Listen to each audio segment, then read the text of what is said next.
Texto aqui que eu tinha separado, escrito, uma excelente reflexão, não serve para nada, porque quando eu cheguei aqui, o Senhor já está, e o que Ele quer falar com vocês é para se aquietar.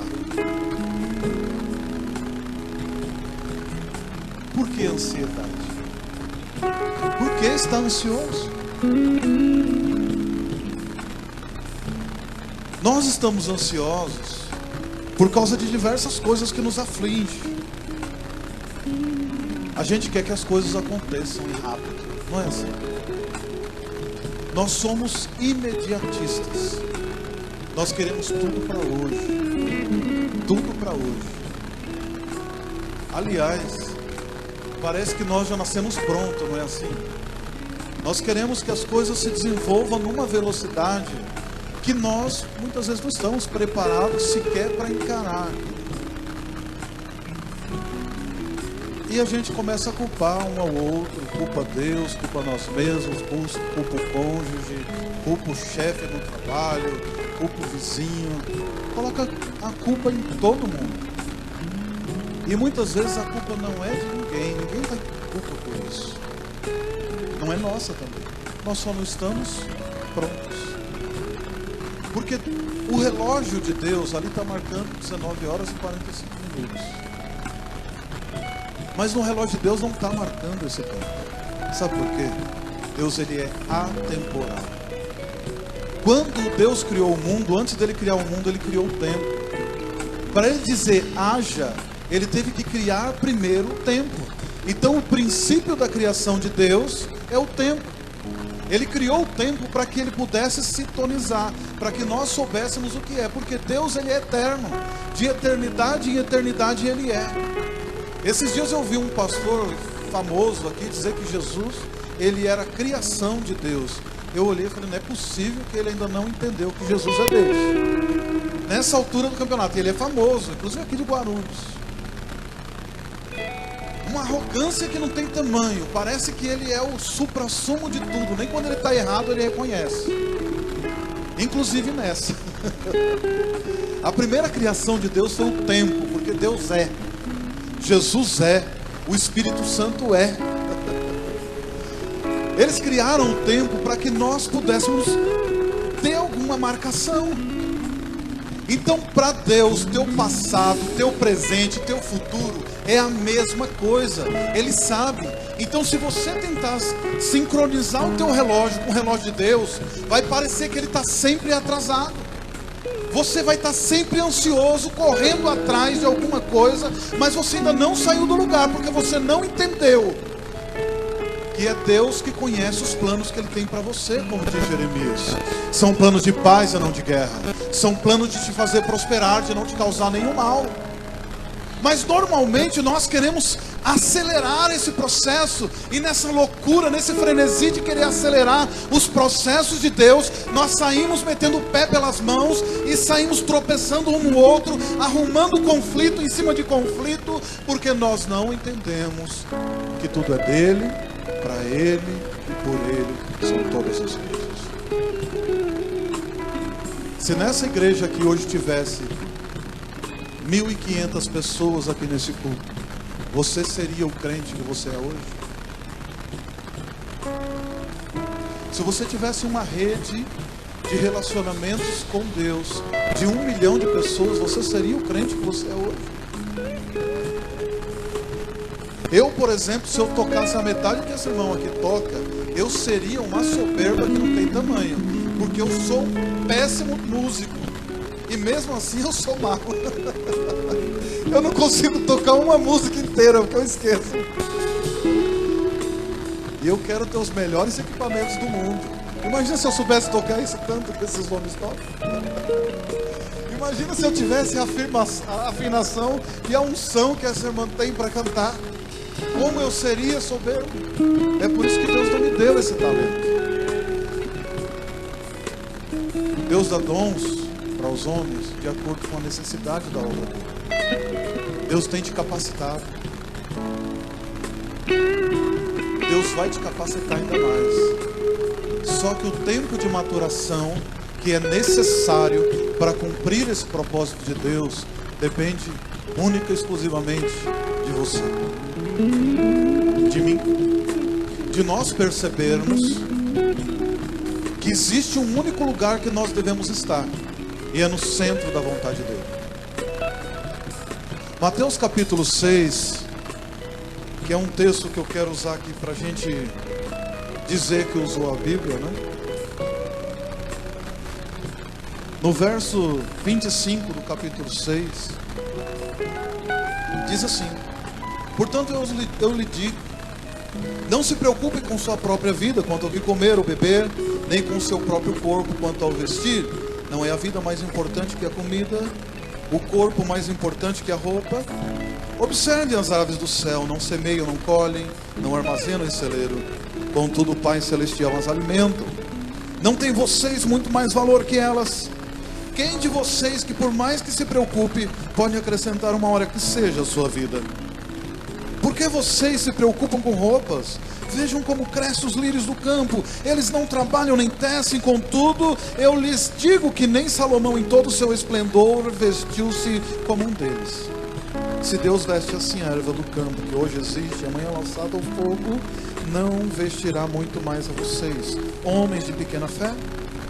Portanto, não se preocupe dizendo que vamos comer, ou que vamos beber, ou que vamos vestir, pois os pagãos é que correm atrás dessas coisas, mas o Pai Celestial de vocês sabe o que vocês precisam delas. Busque, pois, em primeiro o reino de Deus e a sua justiça, e todas essas coisas que acabamos de ler vos serão acrescentadas. Portanto, não se preocupe com o amanhã, pois o amanhã trará as suas próprias preocupações. Basta para cada dia o seu próprio.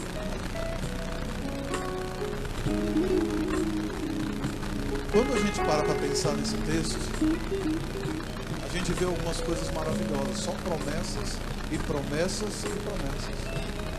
Se você não se preocupar, se você jogar todas as suas aflições, todas as suas angústias, todas as suas necessidades aos pés do Senhor, Ele vai te cuidar. Só que para isso, irmãos, não é tão simples assim.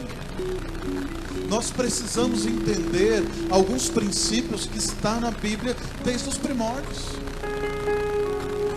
Quando a gente abre o texto de Isaías, no capítulo 1, verso 19, ele vai dizer assim, eu acredito que vai passar aqui atrás: se vocês quiserem e se vocês obedecerem, comerás o melhor dessa terra. É isso mesmo? Eu acho que Isaías 1:19. É isso? Não, é o texto. Depois eles colocam para confirmar, senão eu vou morrer de vergonha. Se quiseres e me ouvires, comereis o melhor dessa terra. A versão que eu uso diz: se vocês quiserem e me obedecerem, comerão os melhores dessa terra. Irmãos, se a gente... Ah, não, mas ainda está pouco aqui. Eu achei engraçado que o texto que o bispo leu aqui,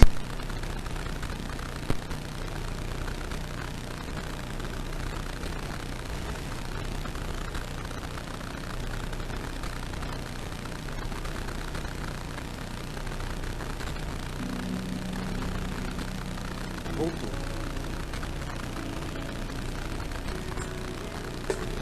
O bispo leu um texto, mas aqui colocaram outro, Salmos 1. Bem-aventurado o varão que não anda segundo o conselho dos ímpios, não se detém no caminho dos pecadores, não se assenta na roda dos escarnecedores. Antes ele tem o prazer na lei do Senhor, e é nela que ele medita de dia e de noite.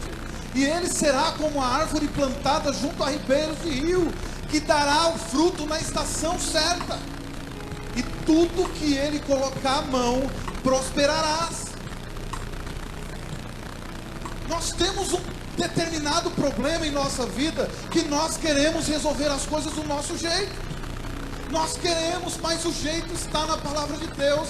Quando a gente volta para o texto sagrado, quando a gente entende o que o Senhor quer dizer, nós somos bem-aventurados, nós somos plenamente felizes, nós somos conquistadores, porque o texto que diz bem-aventurado é isso, é uma pessoa que se dá bem em todas as suas aventuras, em todos os seus projetos, quer ser feliz em todos os seus projetos, quer ter a sua vida próspera, porque nós temos vivido numa geração que tem pregado sobre a teologia da prosperidade, e por causa de uma meia-verdade que está sendo pregada por aí, nós estamos deixando de pregar a verdade da palavra de Deus, para não ser confundido com falsos profetas, com falsos ministros da palavra de Deus. Mas não é isso que nós podemos fazer, não foi para isso que o Senhor nos vocacionou. Nós temos que pregar a palavra de Deus na integralidade. Existem pessoas desonestas com o texto sagrado? Existe, e muitas vezes pode estar no meio de nós, pode ter parte da nossa família. Mas a palavra de Deus não mudou, ela não muda e não mudará. Então, querido, se você começar a meditar na palavra de Deus de dia e de noite, se você confessar a Deus todos os seus pecados, se você colocar Jesus como o Senhor, o único da tua vida, o único caminho, e você começar na tua casa logo pela manhã, quando você levanta, falar das coisas de Deus, falar da palavra de Deus, no teu trabalho, no teu caminho, no ônibus, para onde você for, você estiver meditando na palavra de Deus, você vai ser como uma árvore plantada junto a ribeiros de rios, e tudo que você vai fazer vai prosperar, tudo. E você quer saber de uma coisa? Esse texto tem uma continuidade. Ele vai falar sobre os filhos, que os seus filhos estarão ao redor da mesa e eles prosperarão também. Daí nós estamos olhando, vem aqui na igreja, pede para o bispo orar, coloca um óleo na cabeça e a gente vai para casa, fecha a Bíblia e só no domingo que vem. E aí? E aí?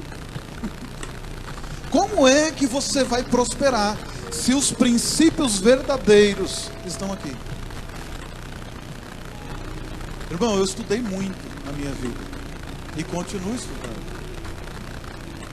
Nem o melhor coach que tem da área de marketing, de treinamento, é capaz de escrever um guia tão completo quanto a Bíblia. Se você pegar o melhor coach que existe no Brasil hoje, tudo que ele tirou está em Provérbios e Eclesiastes. Daí você fala, não, mas o que esse cara está ensinando, estou pagando tão caro para vir aqui, isso aí eu já li na Bíblia. E por que eu não coloquei em prática? Daí eu vou lá, ver um grande palestrante, fazer uma palestra motivacional, que eu vou sair de lá motivado, para me ensinar o que eu já ensino na igreja. Bíblia. Daí a gente tem isso aqui e a gente não lê. É legal ouvir uma palavra motivacional. Só que tem uma coisa, irmãos, a gente tem que tomar cuidado com palavras motivacionais, inclusive na igreja. Porque um jumento motivado, ele vai continuar sendo um jumento, só que motivado. E ele vai dar um trabalho danado. Só que Deus ainda transforma jumento. Nós temos que tomar cuidado, sabe por quê? Você não se basta por si mesmo.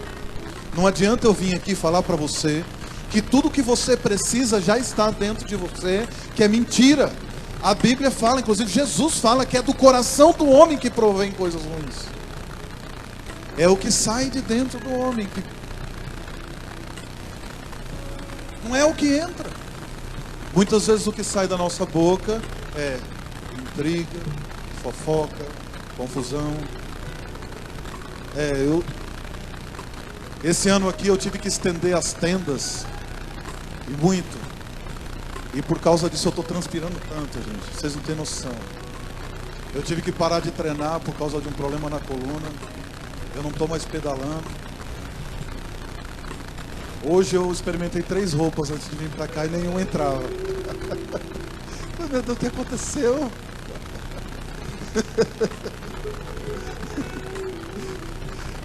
a prosperidade de Jeová, né? Eu estou meditando e obedecendo muito na palavra de Deus. Como diz o texto de Isaías 1,19, né? Se quiser e obedecer, comerás o melhor dessa terra. Sou prova viva disso, né? Irmãos, se a gente volta mais um pouco para Josué capítulo 1, versos 6 em diante.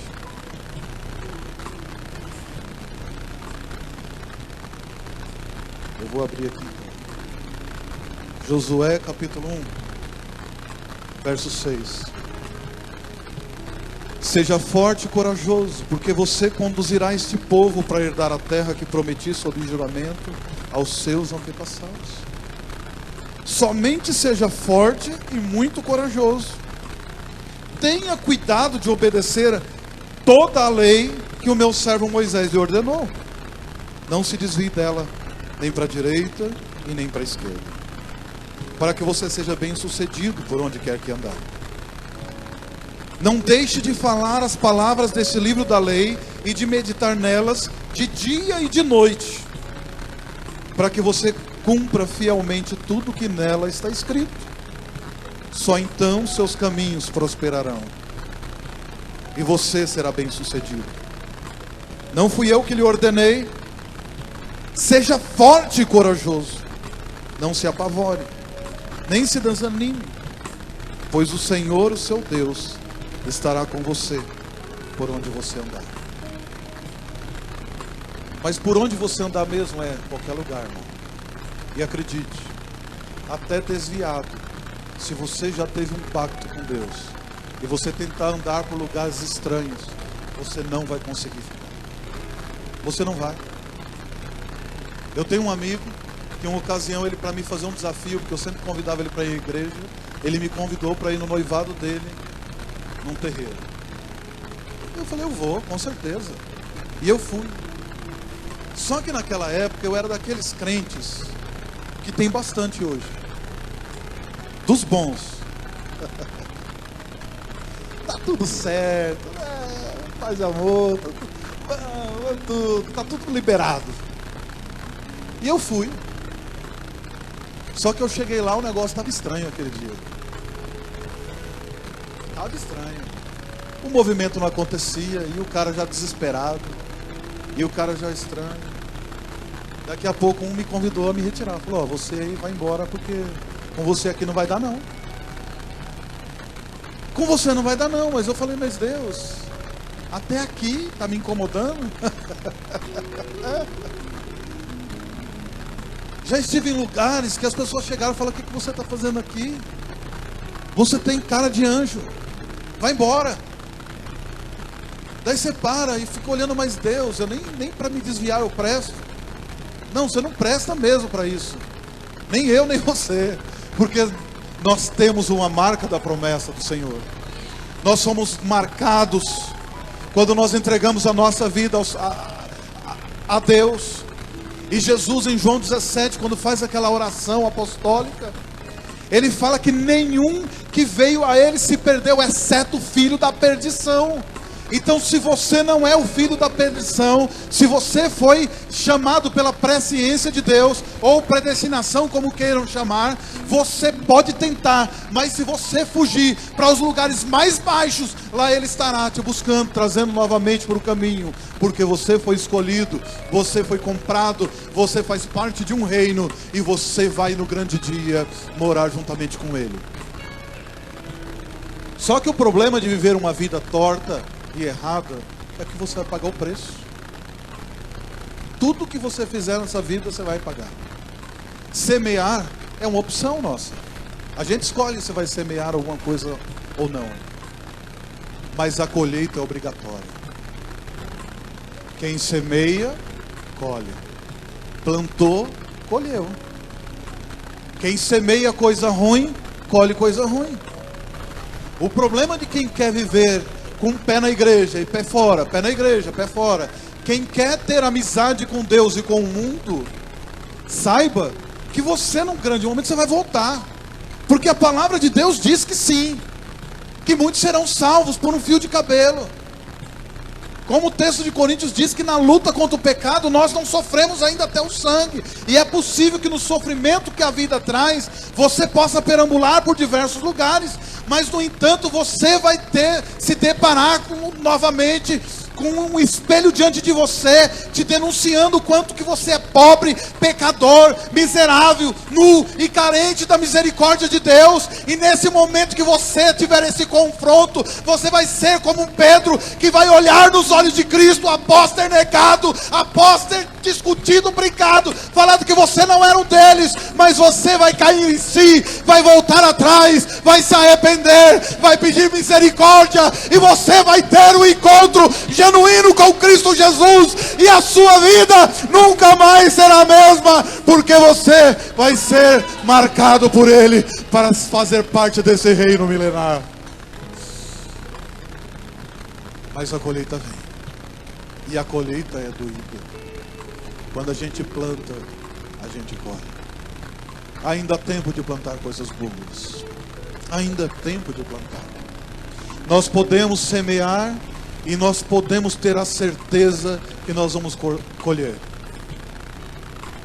Eu cheguei nessa igreja, eu ouvi que vocês fizeram 3 anos. Mas eu cheguei aqui e eu vi uma igreja bem estruturada. Cadeiras de primeira linha. Conjunto de ar-condicionado de primeira linha. Aparelhagem de som de primeira também. Tem melhores hoje, porque isso sempre vai sendo melhor, mas tudo de primeira. Excelente equipamento. Tudo isso para quê? Para a glória do homem? É tudo para a glória de Deus. Está sendo plantado. E a palavra nos diz que aquele que semeia com lágrimas, com canto, com gozo de alegria, que voltará colhendo os seus feixes. Quem semeia no reino de Deus, investe na melhor bolsa possível que possa existir, que é 100 por 1. Mas não é só na parte financeira. Deus vai te dar uma vida próspera, com os seus filhos, com muita saúde, com muita alegria ao seu lar. Enquanto o mundo está se quebrando na pancada, a tua casa está comemorando o tempo inteiro. E a pessoa olha para você, você está rindo o tempo inteiro. Você não tem problema não. Você olha, eu até tenho, mas Jesus Cristo já venceu o mundo, porque Ele disse, no mundo tereis aflições, mas vós tenham bom ânimo. Eu já venci esse mundo. Jesus Cristo já venceu o mundo. Daí a pessoa olha assim, mas peraí, e por que eu estou tendo aflição? Quer que eu volte do começo? Quer que eu explique todo de novo? Por que eu estou tendo aflição? Quer que eu volte tudo de novo? Tudo bem, eu volto. Bem-aventurado é o varão que não anda segundo o conselho dos ímpios, que não se detém no caminho dos pecadores, que não se assenta na roda dos escarnecedores, mas antes ele tem o prazer na lei do Senhor, e nessa lei medita de dia e de noite, e ele será como a árvore plantada junto ao ribeiro de água. Daí você fala, mas eu estou tendo, mas você está fazendo isso? Você está seguindo os conselhos de Davi? Você está seguindo os conselhos que o próprio Deus deu a Josué? Não se aparte do livro da lei, medita nela de dia e de noite. Quando você andar pelo caminho, medita nela. Quando for trabalhar, medita nela. E quando você cumprir com todo o livro dessa lei, para onde você for, aonde você andar, aonde você pisar, eu estarei com você. Ah, mas eu estou tendo muita aflição. Sim, nós plantamos, nós colhemos. Lucas 6, verso 38. Eu vou ler o anterior, verso 37. Não julgue, vocês não serão julgados. Não condenem, não serão condenados. Perdoem e serão perdoados. Deem e lhes será dado. Uma boa medida, recalcada, sacudida e transbordante será dado a vocês. Pois a medida que usarem também será usada para medir vocês.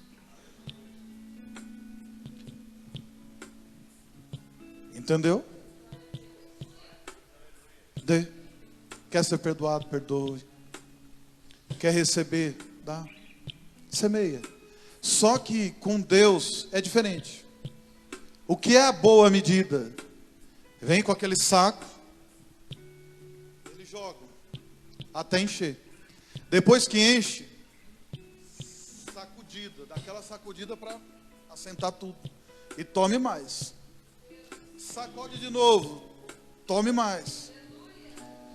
Aí eu lembro da minha mãe, como ela fazia minha marmita quando eu era criança. Uns 14 para 15 anos eu ia... Minha mãe ia fazer a marmita, ela pegava aquela panelona enorme, ela enchia e ainda apertava que era para caber mais. Teve um dia que eu sofri um acidente de bicicleta, indo para o trabalho, a minha marmita caiu no asfalto, destampou e saiu rolando. Não caiu um grão de arroz de dentro, de tão recalcada que estava. Uma boa medida, sacudida, recalcada, que é apertada e transbordante. É assim que Deus vai fazer na tua vida.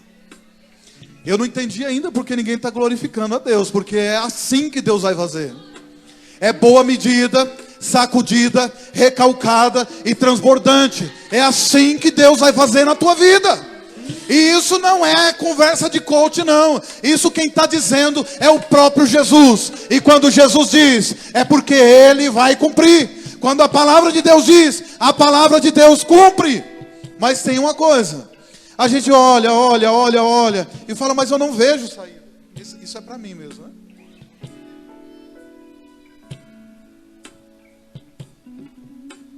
Obrigado. Muitas vezes as coisas não acontecem por falha de quem? Nossa. Mas por que a gente falha? É por causa do pecado de Adão. Irmãos, eu tenho uma coisa a dizer, nós não somos pecadores por causa do pecado de Adão e Eva, não. Eu posso dizer que nós somos pecadores por causa do pecado de Adão e Eva também.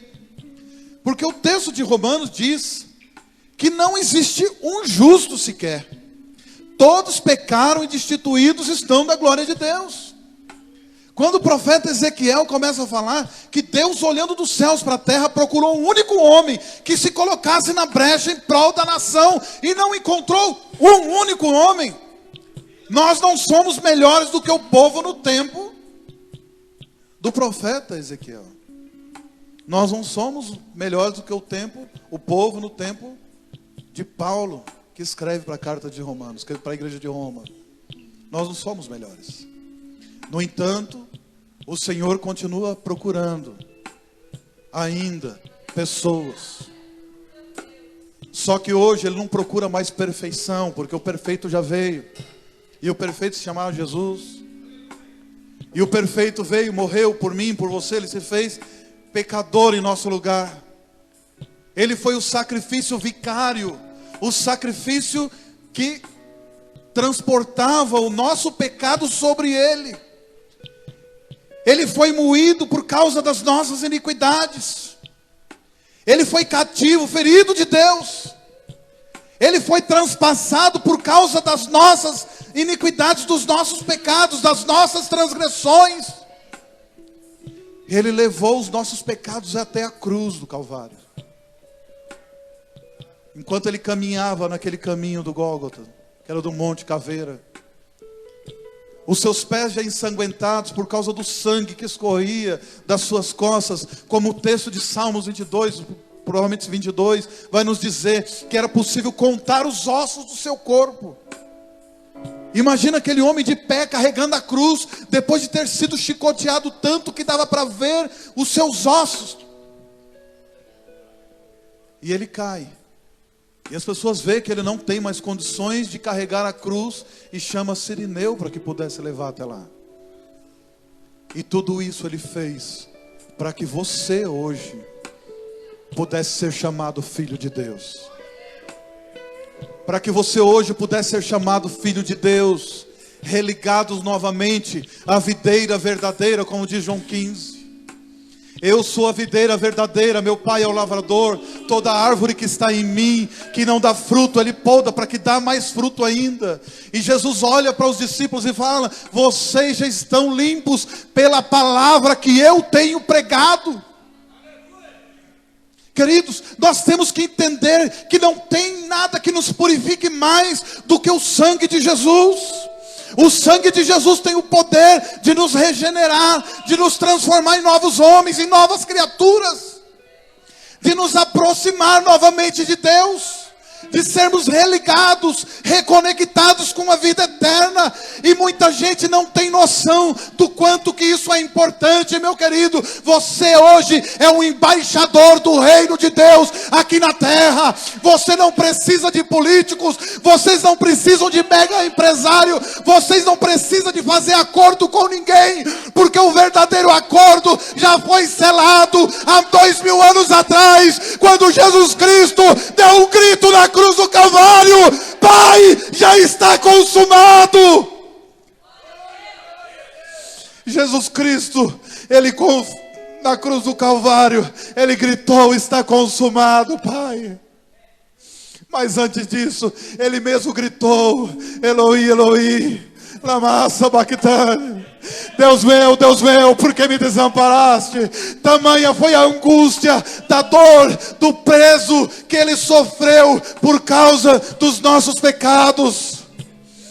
E por causa dessa atitude de Cristo, por causa dessa decisão dele, nós hoje podemos estar aqui o adorando. E pode ter certeza de uma coisa, que ele só procura pessoas como vocês, porque vocês adoram a ele em espírito e em verdade. Nós temos hábitos de ficar buscando métodos para fazer com que a nossa igreja cresça, para fazer com que a gente alcance o maior número de pessoas possíveis. E eu não vejo nada de errado nisso, mas tem uma coisa que nós temos que fazer: imitar Jesus Cristo e viver uma vida em santidade, em integridade com Deus, em buscar a presença do Altíssimo, em meditar na palavra de Deus, em viver uma vida cheia do Espírito Santo. Porque por onde a gente andar, por onde a gente passar, todo mundo vai ver que há diferença entre quem serve a Deus e quem não serve. Pode se levantar o mundo inteiro contra ti, meu irmão. Pode se levantar tudo contra vocês, mas vocês, juntamente com Deus, sozinho ainda é a maioria. Foi assim com Jeremias. Jeremias sozinho profetizando contra uma nação, todos os profetas se levantando contra ele, e ele de pé combatendo todo mundo, e ele trazendo a mensagem que aquele povo precisava de arrependimento, mas ninguém queria ouvir a Jeremias. Mas acontece que no final do dia, somente Jeremias tinha razão, porque ele tinha devotado a vida dele a Deus. Se você está se achando sozinho, meu irmão, quem dirá Elias não se sentiu tão angustiado que fugiu e foi parar no fundo de uma caverna, e quando ele estava lá, o monte sacudia, tremia, porque Deus estava passando naquele lugar. E ele dizia que estava sozinho. Mas Deus diz: eu separei 7.000 homens que ainda não se dobraram a Baal.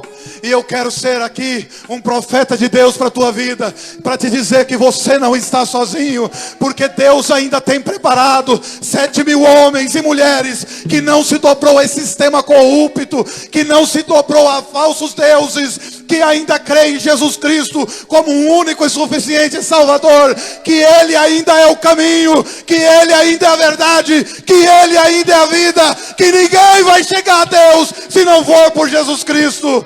E é sobre esse caminho que Ele quer te vocacionar todos os dias, para você fazer uma entrega certa, uma entrega genuína dos seus dias a Ele, e entender que tudo é para Ele, por Ele são todas as coisas.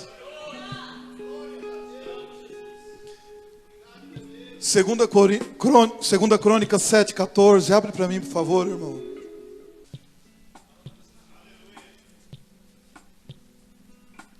E se esse meu povo, que clama pelo meu nome, se humilhar, e orar, e buscar a minha face, e se converter dos seus maus caminhos, então eu ouvirei dos céus, perdoarei os seus pecados, e sararei a sua terra. Ah, mas nós estamos vivendo na nova aliança, isso não vale mais. Quem disse? Começa a se humilhar. Começa a confessar os seus pecados. Começa a entregar a tua vida a Deus de verdade. A orar. A buscar a face do Senhor. A se converter dos maus caminhos. Porque nós estamos na igreja e acreditam, nós temos maus caminhos sim. Nós temos maus hábitos sim. Eu acredito que os irmãos chegaram a presenciar isso nos últimos meses. O Monte do Cocaia estava lotado. Tinha crente com a bandeira do Brasil nas costas subindo um monte de joelho. Por causa do ídolo deles. Ia lá orar pedindo que Deus fizesse a vontade de Deus e fez. O ídolo caiu. Porque Deus tem que limpar a nação, irmãos. Vai vir um avivamento nesse país sim. E eu tenho certeza que eu faço parte desse avivamento também. Mas eu quero dizer uma coisa. Não vai ser através de político coisa nenhuma. Vai ser através de homens que estão na periferia, nos vales. De homens e mulheres que não se dobrou a sistema ainda não. Nós precisamos somente de Jesus. Nós precisamos da ação sobrenatural do Espírito Santo. Nós não precisamos de ninguém que nos defenda, porque quem nos defende é o nosso advogado verdadeiro, é Jesus Cristo, que Ele já está à destra de Deus Pai, e Ele está nos aguardando, Ele está intercedendo verdadeiramente por nós. Nós não precisamos de ninguém nos defendendo. Pode levantar provações contra a igreja, mas que a igreja verdadeira prevalecerá de pé, porque quem diz isso não sou eu, quem diz isso mesmo foi o próprio Cristo, que disse: Pedro, tu és pedra, mas eu sou a rocha verdadeira, e sobre essa rocha eu edificarei a minha igreja, e as portas do inferno não prevalecerão contra ela. Nós somos a igreja verdadeira de Jesus. E contra essa igreja de Jesus, as portas do inferno não prevalecerão contra ela. Países já tentaram nos matar, império já tentou apagar, mas sobre o sangue dos mártires que caíam na terra, multiplicava-se o número de heróis na fé, de homens e mulheres que lutavam o bom combate, que continuavam lutando. Talvez o nosso grande problema da igreja evangélica brasileira é porque não tem mais perseguição. Talvez hoje está bom demais, está tudo perfeito. Daí agora a gente, está tão bom, vamos tomar o Estado para a gente. E quem é que vai lutar por lá? Os pastores mais sem vergonha que eu já conheci na história da igreja. Irmão, eu tenho 41 anos que eu sigo a Jesus. O que eu conheci de pastor, e todos eles estão aí envolvidos com política. É incrível. Não vamos defender a moral e bons costumes. Pastores que estão no 3º, 4º casamento, e eles querem defender a família. Qual delas? A primeira, a segunda, a terceira ou a quarta? A palavra de Deus diz que o bispo tem que ser irrepreensível. Paulo quando fala para Timóteo, marido de uma mulher. Peraí, mas o divórcio está liberado, né, irmão? A bebida está liberada também, vamos? O princípio é o mesmo, não é o princípio da legalidade. Eu sou advogado, pelo amor de Deus, vamos defender a lei então. O que está liberado pela lei a gente pode.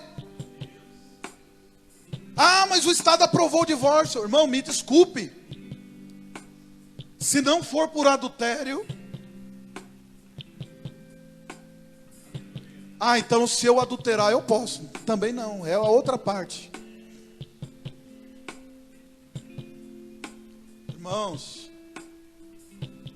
nosso mega pregador conferencista, que sempre gostou de lesar a igreja, saiu preso aqui de Santos. Homem de Deus, fala bonito. Tem um monte de imitadores dele aí. Esses vão ser o homem do avivamento, será? Eu estou olhando para os homens e para as mulheres do avivamento. É só começar. Voltar-se a Deus. Volta-se a Deus e Ele voltará a vós.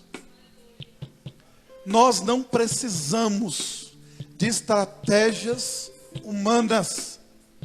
Nós precisamos de uma vida cheia do Espírito Santo. Encha-se do Espírito Santo, que a longo prazo você vai ver Deus agir. você vai ver. Você vai ver que você vai poder dizer como Paulo: aqueles que roubavam não roubam mais, aqueles que mentiam não mentem mais, aqueles que se prostituíam não se prostituem mais. Porque é isso que o Evangelho tem que fazer, irmãos. Ele tem que produzir mudanças de dentro para fora. Nós temos que cumprir o texto de Romanos 12:2, que nós temos que transformar o mundo pela renovação do nosso entendimento, para que a gente possa compreender qual é a boa, perfeita e agradável vontade de Deus. Nós temos que transformar. Isso só é possível por uma renovação aqui, ó. Os princípios da palavra de Deus são inegociáveis. Nós não podemos negociar com eles.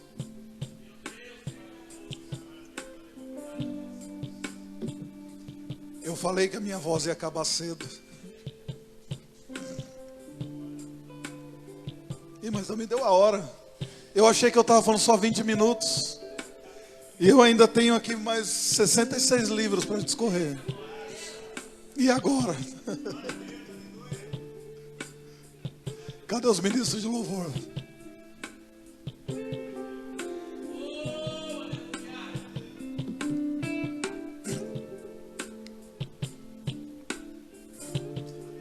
Entenda o que Deus, através de Jesus, disse. É boa medida, é sacudida, é recalcada e transbordante. Quando a gente lê o texto de Malaquias 3:10, trazei o dízimo à casa do tesouro para que haja mantimento, não é isso? A gente só fala disso. Mas faça prova de Deus. Faça prova. Se Ele não abrir a janela do céu e não derramar bênçãos sem medidas. Porque isso é verdadeiro, irmãos. Esse texto não pode ser usado só na hora da oferta.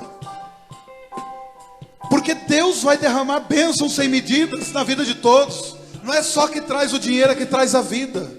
Porque nós temos oferecido a Deus a nossa vida como um sacrifício santo, vivo e agradável a Deus.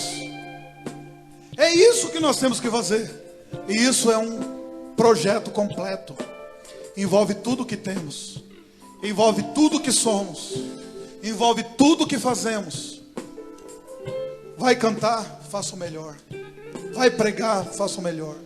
Ah, mas eu não estudei muito, não sei muito. Não tem problema. É o teu muito. É o teu muito. Porque tem pessoas melhores do que você para tudo, irmão. Inclusive para ir para o céu. Você vai querer ficar? Para onde você olhar, você vai ver pessoas melhores do que você. É natural. Porque a gente nunca olha para os inferiores. Você chega na escola, aquele que tira 10, você foca nele. Só que tem um monte que tirou só 3, 2, 1, 0. Você não está vendo. Você só vê os... Ah, é aquele lá. O mais rico que você está de olho. Só que sempre vai existir pessoas mais bonitas que você, mais rápidas do que você, mais inteligentes do que você.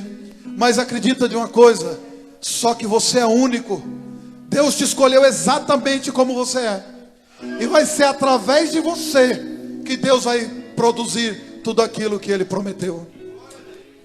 Porque é Ele que sabe quem você é. E Ele planejou você desde o começo do mundo. Antes mesmo da fundação do mundo, Ele já tinha te escolhido. Ele te predestinou sim, pela presciência dEle. E você foi escolhido para fazer parte de um reino maior. E você vai impactar essa nação. E vai ser com os teus joelhos. Vai ser com os teus joelhos. Vai ser com teus lábios, com clamor. E Deus vai te honrar sim. Ele vai te fazer prosperar sim. Ele vai fazer você ir além daquilo que os seus olhos veem. Como a palavra já nos diz. Que aquele que é infinitamente maior para fazer tudo aquilo que pedimos ou pensamos, segundo o poder que em nós opera. E quem opera em nós é o Espírito Santo. Então creia e se mantenha firme, porque Ele vai agir na tua vida. Curve suas cabeças. Pai, aqui está o teu povo. O povo que clama pelo teu nome, Pai. Deus, que o Senhor venha cumprir todos os seus planos, toda a sua vontade. Senhor, que a tua vontade é boa, perfeita e agradável. Que o Senhor venha resplandecer o teu rosto sobre a tua igreja. Que o Senhor tenha misericórdia do teu povo.